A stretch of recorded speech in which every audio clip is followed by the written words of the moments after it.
ಬೇರೆ ಒಬ್ಬ ವ್ಯಕ್ತಿ ನನ್ನ ಫೋನ್ಗೆ ಬರುವಂತಹ ಫೋನ್ಗಳನ್ನೆಲ್ಲ ರಿಸೀವ್ ಮಾಡ್ತಾ ಇದ್ದಾನೆ. ಅದೇ ರೀತಿಯಾಗಿ ನಿಮ್ಮ ಫೋನ್ಗಳಲ್ಲೂ ಆಗಿರುತ್ತೆ. ಇದನ್ನು ಸುಲಭವಾಗಿ ಮೊಬೈಲ್ನಲ್ಲೇ ಚೆಕ್ ಮಾಡ್ಕೋಬೋದು. ಹೇಗೆ ಯಾರ ನಂಬರ್ಗೆ ನಿಮ್ಮ ಒಂದು ಕಾಲ್ ಫಾರ್ವರ್ಡಿಂಗ್ ಆಗಿದೆ ಅಥವಾ ಆಗಿದೆಯೋ ಇಲ್ವೋ, ಅಥವಾ ಆಗಿದರೆ ಅದನ್ನು ಹೇಗೆ ಆಫ್ ಮಾಡ್ಕೊಳ್ಳೋದು ಎಲ್ಲವನ್ನು ಕೂಡ ನಾವು ಈ ಒಂದು ವಿಡಿಯೋದಲ್ಲಿ ತಿಳಿಸ್ತೀನಿ. ಇತ್ತೀಚೆಗೆ ತುಂಬ ಜನರ ಮೊಬೈಲಲ್ಲಿ ನೀವೇನು ಆ್ಯಕ್ಟಿವೇಟ್ ಮಾಡ್ಕೊಂಡಿಲ್ಲ ಅಂದ್ರೂ ಕೂಡ ನಿಮ್ಮ ಒಂದು ಫೋನ್ಗೆ ಬರುವಂತಹ ಕಾಲ್ಸ್ಗಳೆಲ್ಲವೂ ಕೂಡ ಬೇರೆ ಯಾರದ್ದೋ ನಂಬರ್ಗೆ ಹೋಗಿರುತ್ತೆ. ನಮಸ್ಕಾರ ಎಲ್ರಿಗೂ, ನಾನು ರಮೇಶ್ ಜಗತ್ ಮೈಸೂರು. ಇತ್ತೀಚೆಗೆ ನಮ್ಮ ಒಂದು ಫೋನ್ಗಳನ್ನು ಅಂದರೆ ನಿಮ್ಮ ಫೋನ್ಗಳಿಗೆ ಬರುವಂತಹ ಫೋನ್ಗಳನ್ನು ಬೇರೆಯವರು ರಿಸೀವ್ ಮಾಡುವಂತಹ ಒಂದು ಸ್ಕ್ಯಾಮು ತುಂಬ ಅತಿ ಹೆಚ್ಚಾಗಿ ನಡೀತಾ ಇದೆ. ಆ್ಯಕ್ಚುಲಿ ನಾನು ಅದೆಲ್ಲ ಅಷ್ಟು ಸೀರಿಯಸ್ ಆಗಿ ತಗೊಂಡಿರಲಿಲ್ಲ. ಆದರೆ ನನ್ನ ಫೋನಲ್ಲಿ ಚೆಕ್ ಮಾಡಿದಾಗ ನನ್ನ ನಂಬರೇ ಆ ರೀತಿ ಆಗಿಬಿಟ್ಟಿದೆ, ಬೇರೆ ಯಾರೋ ರಿಸೀವ್ ಮಾಡ್ತಾ ಇದ್ದಾರೆ. ನಾನು ಆ್ಯಕ್ಚುಲಿ ಪರ್ಸ್ನಲಾಗಿ 2 ನಂಬರನ್ನು ಯೂಸ್ ಮಾಡ್ತಾಯಿದ್ದೀನಿ. ಅದರಲ್ಲಿ ಒಂದು ನಂಬರು ಕಾಲ್ ಫಾರ್ವರ್ಡಿಂಗ್ ಆಗಿಬಿಟ್ಟಿದೆ. ನಾವು ಯಾವುದೇ ರೀತಿಯಾದಂಥ ಕಾಲ್ ಫಾರ್ವರ್ಡಿಂಗ್ನ ಆ್ಯಕ್ಟಿವೇಟ್ ಮಾಡಿರೋದಿಲ್ಲ, ಏನೂ ಇಲ್ಲ. ಬಟ್ ಯಾವುದೋ ಟೈಮಲ್ಲಿ ಏನೋ OTP ಕೊಟ್ಟಿರ್ತಾರಲ್ಲ, ಅದನ್ನು ಎಂಟರ್ ಮಾಡಿರ್ತೀವಿ, ಅಥವಾ ಇನ್ನೇನೋ ಒಂದು ಹೇಳಿರ್ತಾರೆ, ಕೆಲವೊಂದಕ್ಕೆಲ್ಲ ಏನು ಪರ್ಮಿಷನ್ಗಳನ್ನ ಕೊಟ್ಬಿಟ್ಟಿರ್ತೀವಲ್ಲ, ಅಂಥ ಟೈಮಲ್ಲ ಏನೋ ಗೊತ್ತಿಲ್ಲ ಒಟ್ಟಲ್ಲಿ. ಬಟ್ ಬೇರೆ ಒಬ್ಬ ವ್ಯಕ್ತಿ ನನ್ನ ಫೋನ್ಗೆ ಬರುವಂತಹ ಫೋನ್ಗಳನ್ನೆಲ್ಲ ರಿಸೀವ್ ಮಾಡ್ತಾ ಇದ್ದಾನೆ. ಅದೇ ರೀತಿಯಾಗಿ ನಿಮ್ಮ ಫೋನ್ಗಳಲ್ಲೂ ಆಗಿರುತ್ತೆ. ಇದನ್ನು ಸುಲಭವಾಗಿ ಮೊಬೈಲ್ನಲ್ಲೇ ಚೆಕ್ ಮಾಡ್ಕೋಬೋದು. ಹೇಗೆ ಯಾರ ನಂಬರ್ಗೆ ನಿಮ್ಮ ಒಂದು ಕಾಲ್ ಫಾರ್ವರ್ಡಿಂಗ್ ಆಗಿದೆ ಅಥವಾ ಆಗಿದೆಯೋ ಇಲ್ವೋ, ಅಥವಾ ಆಗಿದರೆ ಅದನ್ನು ಹೇಗೆ ಆಫ್ ಮಾಡ್ಕೊಳ್ಳೋದು ಎಲ್ಲವನ್ನು ಕೂಡ ನಾವು ಈ ಒಂದು ವಿಡಿಯೋದಲ್ಲಿ ತಿಳಿಸ್ತೀನಿ.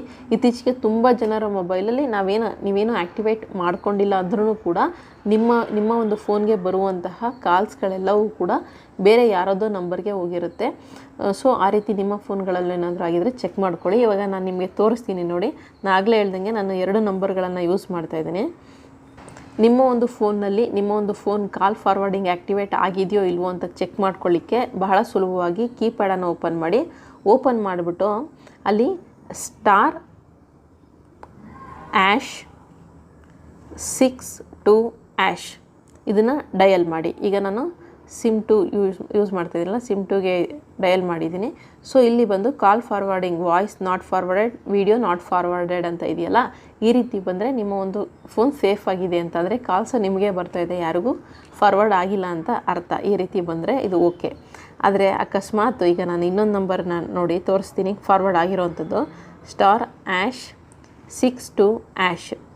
ಇನ್ನೊಂದು ನಂಬರ್ನ ಕಾಲ್ ಮಾಡ್ತಾಯಿದ್ದೀನಿ. ಇವಾಗ ನೋಡಿ, ಕಾಲ್ ಫಾರ್ವರ್ಡಿಂಗ್ ವಾಯ್ಸ್ ಕಾಲ್ನ ಇದೊಂದು ನಂಬರ್ ಬರ್ತಾ ಇದೆ ಇಲ್ಲಿ. ಈ ಒಂದು ನಂಬರ್ಗೆ ಫಾರ್ವರ್ಡ್ ಆಗಿದೆ. ನಾನು ಈ ನಂಬರ್ ಯಾರ್ದು ಅಂತ ಚೆಕ್ ಮಾಡ್ಕೊಳ್ಳೋಕ್ಕೆ ಟ್ರೂ ಕಲರಲ್ಲಿ ಹೋಗಿ ಚೆಕ್ ಮಾಡಿದಾಗ ಅಲ್ಲಿ ಗೊತ್ತಾಗ್ತಾ ಇದೆ, ಈ ಸೇಮ್ ನಂಬರ್ಗೆ ತುಂಬ ಜನರ ಕಾಲು ಫಾರ್ವರ್ಡ್ ಆಗ್ತಾಯಿದೆ. ಇದೊಂದು ಸ್ಕ್ಯಾಮರ್ದು ನಂಬರು. ಸೊ ನಮಗೆ ಬರುವಂತಹ ಫೋನ್ಗಳನ್ನು ಆತ ರಿಸೀವ್ ಮಾಡ್ತಾ ಇರುವಂಥದ್ದು. ತುಂಬ ಜನ ಅಲ್ಲಿ ಕಮೆಂಟ್ಸನ್ನು ರಿಪೋರ್ಟ್ ಕೂಡ ಮಾಡಿದ್ದಾರೆ. ಸೊ ನಾನು ಕೂಡ ರಿಪೋರ್ಟ್ ಮಾಡಿದ್ದೀನಿ. ಈ ರೀತಿಯಾಗಿ ಕಾಲ್ ಫಾರ್ವರ್ಡಿಂಗ್ ಆಗಿದೆ. ಈ ರೀತಿ ಏನಾದ್ರು ಆದರೆ ನಿಮಗೂ ಕೂಡ ಈ ರೀತಿ ಫಾರ್ವರ್ಡ್ ಆಗಿದೆ ಅಂತ ಅಂದ್ಬಿಟ್ಟು ಏನಾದ್ರು ತೋರಿಸಿದ್ರೆ ಇದನ್ನು ಹೇಗೆ ಕ್ಯಾನ್ಸಲ್ ಮಾಡ್ಕೊಳ್ಳೋದಂದರೆ ಭಾಳ ಸುಲಭ. #002# ಇದಕ್ಕೆ ಡಯಲ್ ಮಾಡಿದ್ರೆ ಸಾಕು. ಯಾವ ಸಿಮ್ಮಿಂದ ನಿಮಗೆ ಕಾಲ್ ಫಾರ್ವರ್ಡಿಂಗ್ ಆಗಿದೆ ಆ ಸಿಮ್ಮಿಂದ ಕಾಲ್ ಮಾಡಿದ್ರೆ ಸಾಕು, ಅದು ಡಿಆಕ್ಟಿವೇಟ್ ಆಗುತ್ತೆ, ಕಾಲ್ ಫಾರ್ವರ್ಡಿಂಗ್ ಕ್ಯಾನ್ಸಲ್ ಆಗುತ್ತೆ. ಇಲ್ಲ ಅಂದರೆ ನಿಮ್ಮ ಒಂದು ಫೋನ್ ಸೆಟ್ಟಿಂಗ್ಸ್ಗೆ ಹೋಗ್ಬಿಟ್ಟು ಇಲ್ಲಿ ನೀವು ಸರ್ಚ್ ಮಾಡಿ ಕಾಲ್ ಫಾರ್ವರ್ಡಿಂಗ್ ಅಂತ, ಅಥವಾ ಫೋನ್ ಸೆಟ್ಟಿಂಗಲ್ಲಿ ಹೋದರೆ ಅಲ್ಲಿ ಕಾಲ್ ಫಾರ್ವರ್ಡಿಂಗ್ ಅನ್ನುವಂಥ ಆಪ್ಷನ್ ಇರುತ್ತೆ. ನಿಮ್ಗೆ ಅಲ್ಲಿ ಗೊತ್ತಾಗಿಲ್ಲ ಅಂತಂದರೆ ಜಸ್ಟ್ ಸೆಟ್ಟಿಂಗ್ಸ್ಗೆ ಹೋಗ್ಬಿಟ್ಟು ಸೆಟ್ಟಿಂಗ್ಸಲ್ಲಿ ಸರ್ಚ್ ಮಾಡಿ ಕಾಲ್ ಫಾರ್ವರ್ಡಿಂಗ್ ಅಂತ. ಆವಾಗ ನಿಮಗೆ ಈ ರೀತಿಯಾಗಿ ಬರುತ್ತೆ. ಈ ಒಂದು ಕಾಲ್ ಫಾರ್ವರ್ಡಿಂಗ್ ಅಂತ ಆಪ್ಷನ್ ಇದೆಯಲ್ಲ, ಇದ್ರ ಮೇಲೆ ಕ್ಲಿಕ್ ಮಾಡಿ. ಕ್ಲಿಕ್ ಮಾಡಿದಾಗ SIM 2 ಚೆಕ್ ಮಾಡ್ತೀನಿ.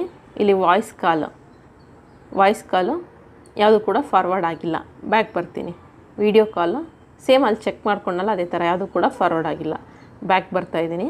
SIM 1 ಚೆಕ್ ಮಾಡಿದಾಗ ವಾಯ್ಸ್ ಕಾಲ್ ಇದೆಯಲ್ಲ, ಇದು ಆ್ಯಕ್ಚುಲಿ ಆವಾಗಲೇ ಚೆಕ್ ಮಾಡ್ಕೊಂಡಂಗೆ ಫಾರ್ವರ್ಡ್ ಆಗಿದೆ. ಇಲ್ಲೂ ಕೂಡ ಕಾಲ್ ಫಾರ್ವರ್ಡಿಂಗು ವೆನ್ ಅನ್ರೀಚಬಲ್, ನನ್ನ ಫೋನ್ ರೀಚ್ ಆಗದೆ ಇರೋಂಥ ಸಮಯದಲ್ಲಿ ಈ ಒಂದು ನಂಬರ್ಗೆ ಫಾರ್ವರ್ಡ್ ಆಗಿದೆ. ಇಲ್ಲೇನು ತೋರಿಸ್ತಾ ಇದೆಯೋ ಇದೇ ನಂಬರ್ಗೆ ಕಾಲ್ ಫಾರ್ವರ್ಡ್ ಆಗಿರೋವಂಥದ್ದು. ಸೊ ಇದೊಂದು ಸ್ಕ್ಯಾಮರ್ನ ನಂಬರ್ ಆಗಿರುತ್ತೆ. ನನಗೂ ಗೊತ್ತಿಲ್ಲ, ಯಾವ್ದು ನನ್ನ ಹತ್ರ ಈ ಥರ ನಂಬರ್ ಯಾವುದೂ ಇಲ್ವಲ್ಲ ಅಂತ ಚೆಕ್ ಮಾಡಿದಾಗ ಗೊತ್ತಾಯಿತು. ಸೊ ಇದನ್ನು ಆಫ್ ಮಾಡ್ಕೋಬೇಕು ಅಂತಂದರೆ ಇಲ್ಲಿ ಬಟನ್ ಏನಿದೆ ಅದನ್ನು ಕ್ಲಿಕ್ ಮಾಡ್ಕೊಳ್ಳಿ. ಆವಾಗ ಸಂಪೂರ್ಣವಾಗಿ ನಿಮ್ಮ ಕಾಲ್ ಫಾರ್ವರ್ಡಿಂಗ್ ಏನಿತ್ತು ಎಲ್ಲವೂ ಕೂಡ ಆಫ್ ಆಗುತ್ತೆ. ಇಲ್ಲಿ ವೆನ್ ಅನ್ರೀಚಬಲ್ ಅಂತ ಇದೆಯಲ್ಲ, ಇದನ್ನು ಡಿಸೇಬಲ್ ಮಾಡೋಕ್ಕೆ ಹೋದರೆ ಕೆಲವೊಂದು ಫೋನ್ಗಳಲ್ಲಿ ಡಿಸೇಬಲ್ ಆಗೋಲ್ಲ. ಬೇರೆದೆಲ್ಲ always forward, when busy, when unanswered ಇದೆಲ್ಲ ಡಿಸೇಬಲ್ ಆಗುತ್ತೆ.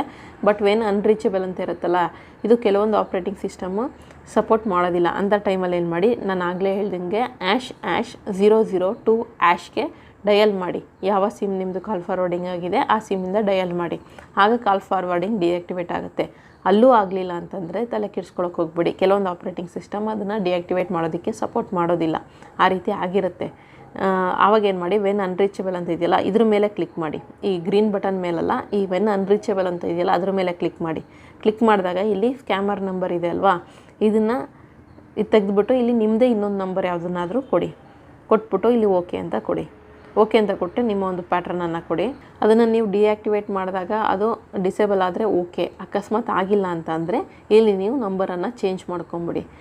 ಎಲ್ಲ ಫೋನ್ಗಳು ಸಪೋರ್ಟ್ ಮಾಡ್ತವೆ, ಕೆಲವೊಂದು ಫೋನ್ಗಳು ಮಾತ್ರ ಸಪೋರ್ಟ್ ಮಾಡೋದಿಲ್ಲ. ನನ್ನ ಫೋನ್ ಕೂಡ ಸಪೋರ್ಟ್ ಮಾಡ್ತಾಯಿಲ್ಲ.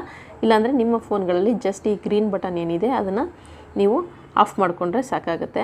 ಅಕಸ್ಮಾತ್ ಆಫ್ ಮಾಡಿಕೊಂಡ್ರೂ ಕೂಡ ಅದು ಆಗಿಲ್ಲ, ಸಪೋರ್ಟ್ ಮಾಡಿಲ್ಲ ಅಂತ ಅಂದಾಗ ಇದನ್ನು ವೆನ್ ಅನ್ರೀಚಬಲ್ ಮೇಲೆ ಕ್ಲಿಕ್ ಮಾಡಿಬಿಟ್ಟು ಅಲ್ಲಿ ನಿಮ್ಮದೇ ಯಾವುದಾದ್ರೂ ಇನ್ನೊಂದು ನಂಬರನ್ನು ಕೊಟ್ಬಿಡಿ. ಆಗ ನಾಟ್ ರೀಚಬಲ್ ಇದ್ದಂಥ ಟೈಮ್ನಲ್ಲಿ ಈ ನಂಬರ್ಗೆ ಕಾಲ್ ಫಾರ್ವರ್ಡಿಂಗ್ ಆಗುತ್ತೆ. ಸೊ ಇದಿಷ್ಟು ಅತಿ ಹೆಚ್ಚಾಗಿ ಇತ್ತೀಚಿನ ದಿನಗಳಲ್ಲಿ ನಡೀತಾ ಇರುವಂತಹ ಕಾಲ್ ಫಾರ್ವರ್ಡಿಂಗ್ ಸ್ಕ್ಯಾಮ್ನ ಮಾಹಿತಿಯಾಗಿರುತ್ತೆ. ನಿಮ್ಮ ಫೋನ್ಗಳಲ್ಲೂ ಚೆಕ್ ಮಾಡ್ಕೊಳ್ಳಿ. ಚೆಕ್ ಮಾಡಿಕೊಂಡು ಫಾರ್ವರ್ಡಿಂಗ್ ಆ್ಯಕ್ಟಿವೇಟ್ ಆಗಿದ್ದರೆ ಅದು ನಮಗೆ ಗೊತ್ತಿಲ್ಲದೆ ಇರೋಂಗೆ ಆಗಿರುತ್ತೆ. ಇದು ನನಗೆ ಗೊತ್ತೇ ಇರಲಿಲ್ಲ ಆ್ಯಕ್ಟಿವೇಟ್ ಆಗಿರೋವಂಥದ್ದು. ಸೊ ಆ್ಯಕ್ಟಿವೇಟ್ ಆಗಿರುತ್ತೆ ನಿಮಗೆ ಗೊತ್ತಿಲ್ಲದೆ ಇರೋ ಹಂಗೆ. ಆ ರೀತಿ ಇದ್ದರೆ ಅದನ್ನು ಡಿಸೇಬಲ್ ಮಾಡ್ಕೊಳ್ಳಿ. ಡಿಸೇಬಲ್ ಮಾಡ್ಕೊಳ್ಳೋಕ್ಕಾಗಿಲ್ಲ ಅಂತಂದರೆ ಅಲ್ಲಿ ಹೋಗ್ಬಿಟ್ಟು ನಿಮ್ಮದೇ ಯಾವುದಾದ್ರೂ ಇನ್ನೊಂದು ನಂಬರನ್ನು ಕೊಟ್ಕೊಳ್ಳಿ. ಸೊ ಅವಾಗ ಯಾವುದೇ ರೀತಿಯಾದಂತಹ ಪ್ರಾಬ್ಲಮ್ ಆಗೋದಿಲ್ಲ.